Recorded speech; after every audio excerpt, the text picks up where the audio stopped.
You bought it, you paid for it, your name is on it, so it's yours, right? Not exactly. Because in the modern financial system, ownership isn't a thing you hold.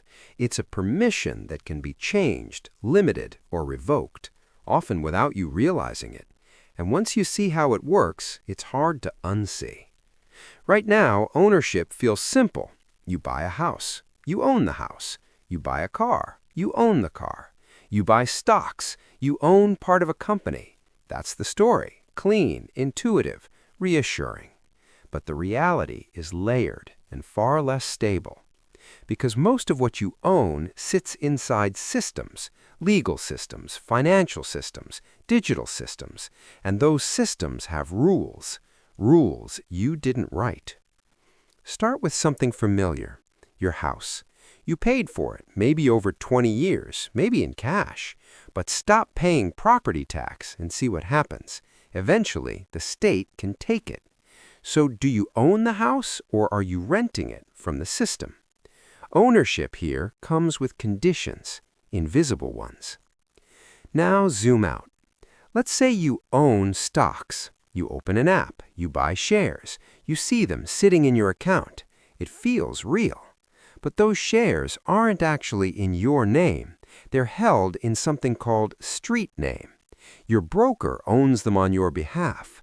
You have a claim, not direct possession. And in extreme situations, liquidity crises, broker failures, frozen markets, that distinction starts to matter a lot. Banks work the same way. You check your balance. It says you have money. But legally, that money isn't sitting there waiting for you. You loaned it to the bank.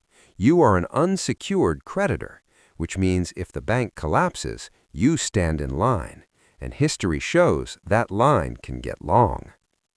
This is where the illusion deepens, because the system runs on trust, not just trust that things exist, but trust that you'll be allowed to access them when you need to. Most of the time, that trust holds, until it doesn't. Look at financial crises. Accounts get frozen, withdrawals get limited, assets get repriced overnight. In some cases, people technically own everything they had the day before. They just can't use it. Ownership without control, which starts to sound like not ownership at all. Now layer in debt, because this is where power really shows up. When you take a loan, the bank doesn't just give you money. It creates money out of nothing and attaches conditions to it.